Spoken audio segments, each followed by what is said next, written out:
Welcome to the Politics of Everything. I'm Amber Daines, your host and podcast producer. This is a half hour of power, a podcast dropping every week where I unpack the politics of everything, from money to motherhood, nutrition to narcissism, startups to secularism, the environment, quality, and much, much more. Our guests are seasoned in the field or topic of their choice, even if you've not heard of them yet. This is a non-partisan show. So while I love exploring varied views and get a buzz from a healthy debate of ideas, this is not a purely blue, white, green program. Please subscribe, tune in and enjoy the politics of everything. In its simplest explanation, a website conversion happens when a user completes a desired action on your website, like making a purchase or filling out a contact form. A good conversion rate is apparently between 2 and 5%. And the thing with conversion rate is that even a jump of 0.5% can be a big deal. And I assume that's all about the volume, but I'm pretty keen to find out. So today I'm in conversation with Karen, with a Y, Parkinson. She's an e-commerce marketing specialist with a knack for high converting Facebook ad funnels and website optimization. Through her e-commerce marketing agency and On the Pulse training programs, Karen helps hundreds of e-commerce store owners across the globe boost their profits, generate more revenue, and achieve that magic return on investment that they all dream of, including myself. She's been featured by Xero, Business Chicks, Afterpay, and many more outlets as well. Everyone wants to find a way to do their e-commerce and website work faster, smarter, and more profitably. So I'm keen to get cracking into this conversation. So welcome to the Politics of Everything, Karen. Thanks so much for having me. Podcasting remotely can be challenging, but it doesn't have to be. Since day one of the Politics of Everything, I have relied on Zencastr's all-in-one solution to make the process quick and painless, the way it should be for those of us who just love great content and want to get our ideas out into the world. If you know me, I'm obsessed with quality in terms of my guests, my sound, and everything about my show has to be great the first time. I'm time poor. It's so easy to use Zencastr. I'm not tech savvy and you don't need to be either. There's nothing to download. Just click on the link and off we go. Zencastr is all about making your podcasting experience easy, and with everything from local recording to automated post-productions now in their toolkit, you don't have to leave your browser to get that episode done, and done fast. I have a special offer for you, and hopefully you can experience what I have with Zencastr. Go to zencastr.com/pricing and use my VIP code, the Politics of Everything, all lowercase and one word, to get 30% off your first 3 months of Zencastr Professional. How good is that? I want you to have the same easy experiences I do for all my podcasting and content needs. It's time to share your story. Okay, young Karen, what did you want to be as a kid, and kind of what was your early let's join the dots career story? So I wanted to be a PE teacher, nothing to do with marketing. I wanted to do that all the way through primary school, high school, got to college, found out that you have to cut into the cadavers and stuff. And I was like, I pass out at the sight of blood. This is not going to work for me. Not for me either. So it was like, oh, well, that career's gone. Okay. And I ended up only doing 1 year of college and did a community recreation traineeship. So I worked at a primary school for a few years running their sports program. So it was still right in my element and nothing to do with what I'm doing now. It wasn't until I ended up doing jobs in sales and all sorts of unrelated things. And then I started my own business when I was 24. It was a discount card for Tasmania. And I had a Facebook page, which was only fairly new back then. And for all the businesses that came onto my card to give discounts, they started saying, oh, you've got that Facebook thing. Can you set that up for me? It's like, oh, I suppose so. I can do that. So how long ago is this? What year are we talking? 2011. Okay. Yeah. So what are we, 12 years now? A lifetime ago in terms of website land. Yeah. But it's like my stepdaughter's 18 and she's, gone through college and be like, I don't know what I want to do. I've got to take a decision. I'm like, Facebook wasn't even invented when I was at school. Oh, so you don't always know what your career's going to be because you don't know what technology might be invented, or don't put so much pressure on yourself to figure it all out straight away. Absolutely. Oh no, I love hearing how where people have started and how I guess, you end up where you are. So just define for us, I've given a really kind of layman's version of, what a website conversion is, but how do you describe that journey? Because I think it's changed over time. And what we understand is just that, you have, one engagement with a website, might be buying something or whatever, is probably too simple. It's probably a little bit more than that. So how do you kind of unpack that website conversion process for people? You summed it up pretty well. Like in e-commerce, a website conversion mainly is around purchase, and it's the percentage of people that go to that website that actually take that action. It can be other things. It can be, going to your website and giving you their email, which is really important.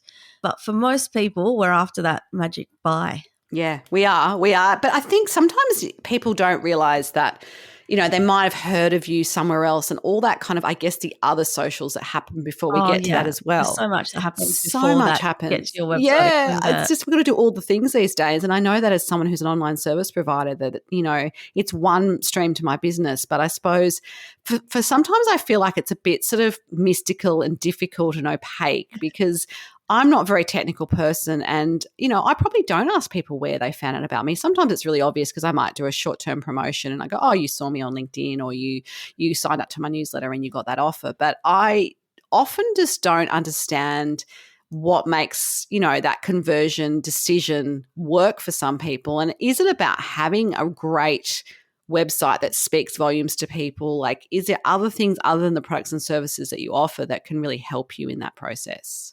Yeah, it's really great. In e-commerce, I'd suggest Google Analytics. So GA4 is what it's going by now.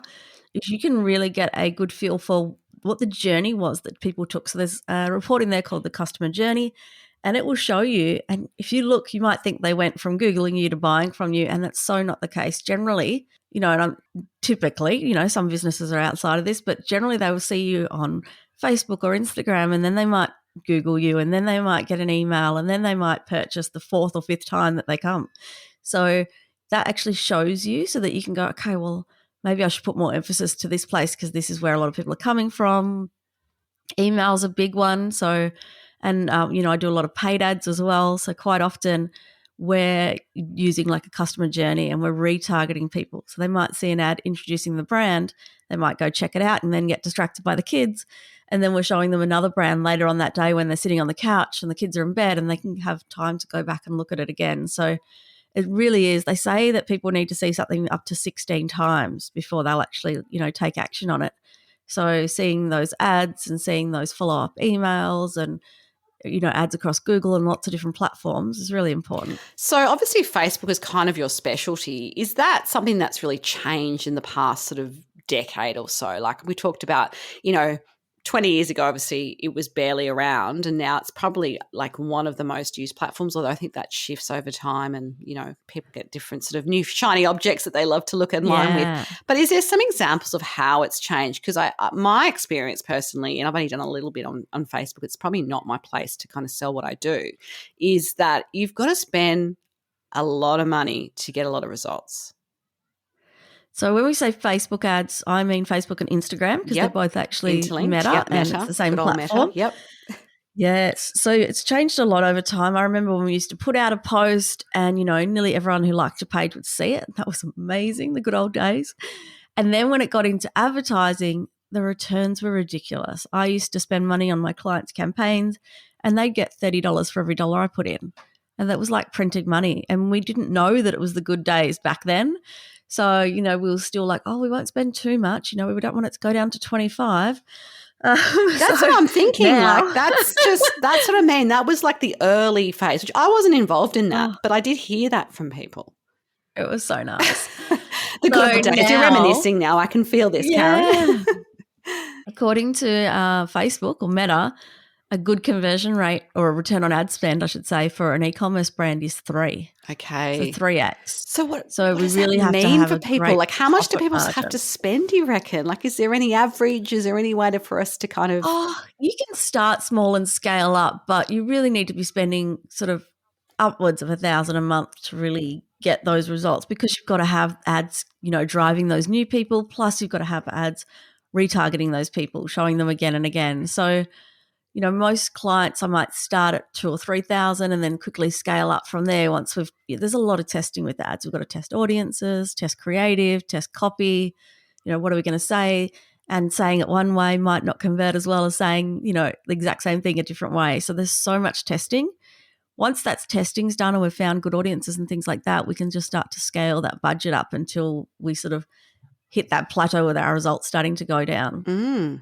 So, I know some brands that spend millions of dollars a year in Facebook ads, and others, that might spend 2,000 or 3,000 a month, and both can see results. But the more you spend, the lower that return on ad spend eventually gets. Right. But so what sort of time frame do you recommend for a lot of people? Because I think it'd be easy to go not having much success. And you just mentioned then, interestingly, about, tweaking the way you say something. Like, how often do you tweak stuff generally for people if it's not necessarily landing the results? If I'm looking after an ad account, like, I'm constantly in there tweaking and changing and testing new creative, because you don't want people seeing the same ad over and over again as well. But if you're starting out on your own, you're doing a lot of testing, I'd give yourself 3 months before you really see, and it can be a lot earlier than this. This is just to set the expectation that you're not going to get those results straight away. 3 months gives you time to test all your audiences, your creatives and things like that. But unfortunately, Facebook's never just a set and forget. You've got. I think that's the thing, right? I think ads and change them. And when you say continuously, are we talking like every week? Are we talking like, what's the nuance of this? Depends how much you're spending. Yeah, right. If you're spending $100K a month, then you'd probably want to have new audience ads running. Every week. Yep. If you're spending a few thousand, I'd change them up every month or two. Okay. It really depends, yeah. Interesting. It's such a range, isn't it? I mean, I have one business mentor who I know does well with Facebook, but she does say she spends 300,000 and then she makes $1 million a year. Yeah, that's the thing. People go, I have $1 million business. Like, how much did you spend to and get that's what I mean, but you have to have 300,000 to actually do that. Does that make sense? Like, it's just that thing of how you get to that point. And I'm always worried about that sweet spot and, how it keeps evolving. One of the biggest important things about website conversion rate is that there's no point spending your money on Facebook ads or any kind of paid advertising until you've got that conversion rate right. Because if your conversion rate's not converting, the people coming to your website and they're not buying, running more traffic is not going to fix it. That's not your problem. Because I've had people say that, you just keep running it. It'll take time. Like what you said about the 16 times, I didn't realize it was quite that many. But it sounds like sometimes it's not necessarily, you've got to be much more involved in the process than that. It's not set and forget. My students, I don't let them run their ads until their website conversion rate's at 2%. Okay. Anything lower and you're just wasting your money, giving Zucks another, big fat donation. Which he doesn't really need. He really doesn't need any more. So that's kind of my hard and fast rule, 2%, unless you're like, you've got things like your average order value as well. So to be profitable on Facebook ads for a business that's got a $50 average order value is going to be a lot harder than one that's got like a $300 average order value, because that's the amount on average that people spend each time they make a purchase. So if you've got to spend the same amount on ads getting that sale, you're going to be much more profitable with the higher average order value. So we do a lot of things to try and get people spending more, adding bundles and add-ons and post-purchase offers and all those things, so that you're actually making that little bit more revenue and therefore profit off each sale as well. That's interesting. I'm just picturing myself there, getting targeted, and sometimes, yes, I've added something else extra to the cart, which I don't even know if I wanted. Impulse, but it's often got a clock on it as well. Like, it's that psychology. All the timers get you, don't they? Because I'm like, well, I may want that later and I want to get it cheap as possible. So, okay, I'll just do it now. I know all this stuff, but it still works on me. Oh, I still take up the post-purchase timed offer, so don't feel bad. So it's not just me that gets sucked into that kind of, I don't know, binge shopping or whatever you want to call it, just like we binge watch on Netflix. Just that impulse buys. Yeah, absolutely. And I think we're all time poor too. So I think if it saves me time, I think it's saving me money as well, if that makes sense when I do that. Definitely. So you talked about measuring return on investment, and sales, I guess, is how a lot of people will kind of go, well, how much have I made? And obviously profit's important. Sales is for vanity, profit is for sanity, that you don't want to just sort of like be throwing lots of money at these sorts of conversions and not really knowing all the other stuff, because you might be paying they might be paying other people in their business to actually manage this, to actually service it. What other measures do you have when you kind of say you do reporting for your clients and they want to know if they've been successful, even if it's their first time or their 100th time doing this process? Yeah. One, so you got your conversion rate, your website conversion rate, because if you're running a lot of traffic and that drops dramatically, it might be that, you're sending the wrong audience. So we've got the conversion rate, that average order value that I spoke of before. But I also look at how many people are converting to their emails. So even though they might come to the website and not buy straight away, if they're giving us their email, we've got that opportunity to then, send them an email, follow up, put them on our list. And that way they might not buy today, but they might buy in the future. Yeah, absolutely. Well, that's interesting, isn't it? Because I think we always want to measure this stuff because, you can spend a lot of money, as we've mentioned as well. Is there some hard and fast rules for ensuring that in this day and age that your website is fit for purpose? I remember I've been in business 14 years. I think I've had about 7 or 8 websites in that time, and they've all changed because of what I need to do with SEO, as well as, online purchasing is probably something that's probably been layer on the cake up until probably the pandemic. And now I run an online course and do online training and things like that. So it's definitely shifted. But are there some things which you say to people, look, yes, it's great, I can do all these ads, but you're going to need all these other bits as well. So it all sings together harmoniously from a website conversion point of view. There are. I've actually got 8 golden rules for you. Gorgeous. I love this. Yeah, because I think a lot of us just, we kind of do it with another thing you can spend a lot of money on and you're just not sure. It might look good, but if it's not doing what it needs to do, there's not much point. Yeah, there's no point having a pretty website that no one buys from. So my number one is you've got to make it fast. So in this day and age, like you mentioned before, people are time poor, and they so are, and they're lazy, and they just get distracted so easily. So it's got to load in under 5 seconds. Anything over that, and people will just bounce off and go somewhere else. So people can Google speed test, and they can type in their URL, and Google will tell them how long it's taking to come back. So we've got 5 seconds. If you're going 5 seconds, if you're going to your own website, it's going to be loading quicker than it is for other people because the first time's always the slowest time. Yes, of course. That's right. Yeah. Most people build their website on desktop, but about 80% of the people coming to their website will be on mobile. So it's got to have that really great mobile-friendly layout, and it's got to pass Google's mobile-friendly test. That's another one you can Google. And if it's not passing that, Google won't even show it in search results. So it has to work really well on a phone. So no pinching to try and make something look bigger, no having to, try and find an X that's not actually in the screen or anything when a pop-up comes up, all of that stuff. Yep.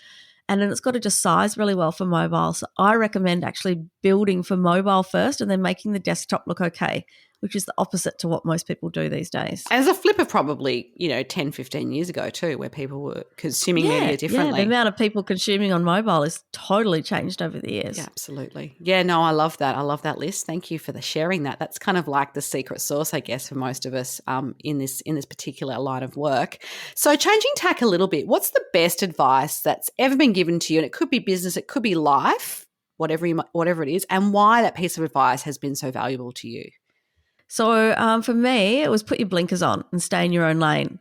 So basically, stop looking at what everyone else is doing and stick to your own plan, because that really allowed me to get over that whole comparison trap of always comparing myself and getting distracted. But, if they're doing this, maybe I should do that. Oh, they're running a challenge, I should run a challenge. Oh, they're doing a sale, I should run a sale. So once I got over that, and for me, I'm all about collaboration over competition. I don't see a lot of people as competition at all. But if there is someone that I find myself doing that with, I'll just, not in a bad way, but I'll just block them so that I'm not distracted by what they're up to. So I'm not looking at them and going, and when you say maybe block them, you mean too. You'll just not follow them online, or you're just, because obviously that, with, I guess, websites and even LinkedIn and stuff, if you're following someone, you're going to get their news every day, all day. Yeah, and you don't need that constantly distracting you. So if you're like, I know brands that follow all their competitors selling the same kind of products, and they're always like, they're doing this, I should do this. They're doing this collaborations, I need to collaborate with someone, or I need to do this. And it's like, no, just stick to your plan. You've got your own strategy, and just kind of, do your own thing and not worry about what they're doing. Yeah. No, I think that's good advice. And I think most of us know we shouldn't be doing that, but it's easy to get caught up in that. And it's distracting, right? You don't actually meet your goals. I think that's the point of that, really, isn't it? Exactly. You kind of stay in your lane, everybody. If we spoke in a year's time, Karen, what's one big kind of goal, could be in life or work, that you want to achieve, and why are you working towards that goal? Is there something that's really kind of driving that decision? So in the next 12 months, I'd really love to support another 100 women inside my ecom club. And what I work with in them, it's about e-commerce, but it's really about helping them to get financial freedom for themselves, for their families. And the reason that's so important to me is because when women have financial freedom, they really can have a bigger impact on the world. And I think that's so important. I've been on both sides of it. Like what I talked about when I did my first startup, I lost so much money, so much money thanks to Mum's divorce settlement. She gave me my business loan and I just wasted so much. And there's so many simple things that I can teach people to stop them from making all those mistakes that I did in the early days. So that's my goal for this year. I've already had, over 230 people through my training, and so many of them have gone on to quit their jobs and work full-time in the e-commerce business. So Well that's just my goal at the moment, is to help another 100 women through that. That sounds a great goal. And to wrap up our conversation today, your final takeaway message for anyone listening for the politics of website conversions. Really, that conversion rate is just so important, making sure that if you're looking at your numbers, which you need to be doing, do the work to get that minimum of 2% before you spend any money on paid traffic. So if you're sending money to Facebook ads and you're not getting any sales, as much as I love Facebook ads, pause them, go back, do the work on your website, some of those things that I talked about, and then you can turn them back on when you got that conversion rate back up. Thank you so much for your time. We've got lots of homework I'm sure that all of us could be doing to make sure our website conversions sing a little bit louder and provide success for us. But I do appreciate your time. Until next time, everyone, take care. Thanks so much for listening today. If you've enjoyed the politics of everything, I thrive on your feedback. So please add a short review and share the podcast with your network through Apple, Spotify, and all the usual suspects. I'm always on the hunt for new and diverse guests, so if you or someone you know has a fresh idea you're busting to get out there, please email me at amber@amberdanes.com and my crew will get back to you very soon.